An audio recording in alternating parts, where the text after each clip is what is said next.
Welcome back to the Healthy Kitchen. So today we are going to make pizza sauce, which can also be used to make pasta. This is how it looks, like a professional ragu. It is chunky, it is extremely aromatic, it's delicious, it's got a lot of roasted vegetables in it. So let's get started. You can store this in a glass bottle and use it for up to 1 week. So you can try and use it before that. But if you refrigerate it, it should be good to go. So for this sauce, I'm going to use about 10 medium-sized tomatoes, 1 large onion, about 5 to 6 garlic cloves with the skin. Please don't remove the skin. 1 red bell pepper, 1 green bell pepper, 1 yellow bell pepper, 1 green zucchini, and I'm also going to use a small eggplant. It just gives a good flavor. So for this sauce I've just washed all the vegetables. Now I'm going to just dice them into half and we will roast them in the oven. See that I've diced all the vegetables into half, into large pieces. Do not have to finely chop them. We'll just leave the onion as it is. For these vegetables, I've just taken some pink salt and I'll just give them a light coating of the salt before we put them in the oven to roast. Now here we have our oiled baking tray. I've just chopped the onions like this and left the garlic with the peel on, and we will just start to place all our chopped vegetables like this into the tray.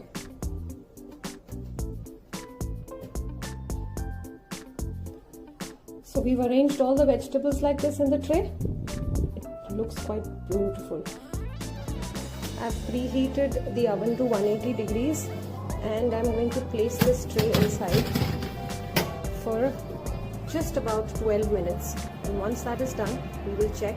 All the vegetables should be charred on the edges, and that's when you know that it is done. While our vegetables are inside the oven, I've taken about 12 olives and I'm going to finely chop them because once my vegetables are roasted, I'm going to blend them to prepare the sauce. So I like to add these finely chopped olives to the blended sauce because it really gives a nice chunky taste to the pizza, enhances the taste.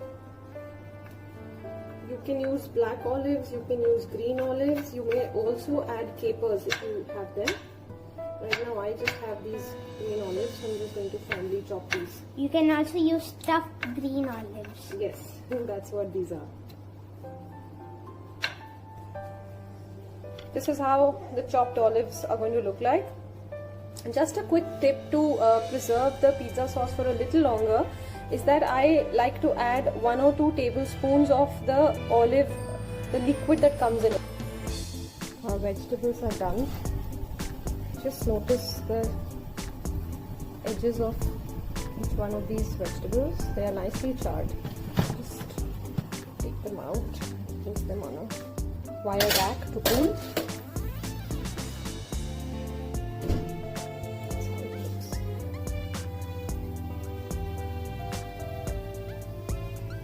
So we'll just allow it to cool for a little bit because we need to peel off the skin from the tomatoes, just the tomatoes. I've now removed the peel of all the tomatoes and of the garlic cloves. And can you see all these juices in the baking tray? This is all cool now. I'm going to transfer all of this with the vegetable juice, the tomatoes, into my blender and blend them.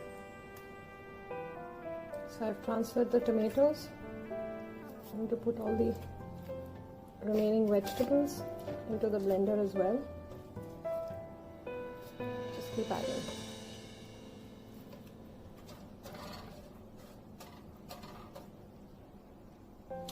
We've even added all the juice that was collected in the baking tray.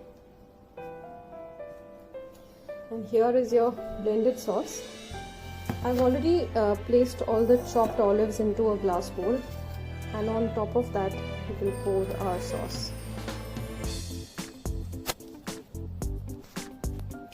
And now we will pour our extra virgin olive oil. This is just about 1 tablespoon. I'm going to take Italian seasoning. Just popping.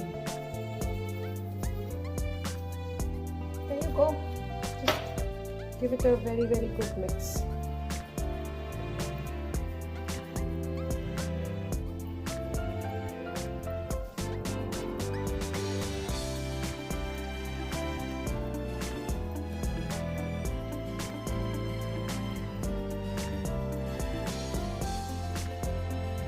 After we mixed it well, I'm going to transfer some into the smaller bowl because I want to use it today for pizza. The rest I will transfer into this clean and washed dry glass container. And there you go. This is your beautiful pizza and pasta sauce.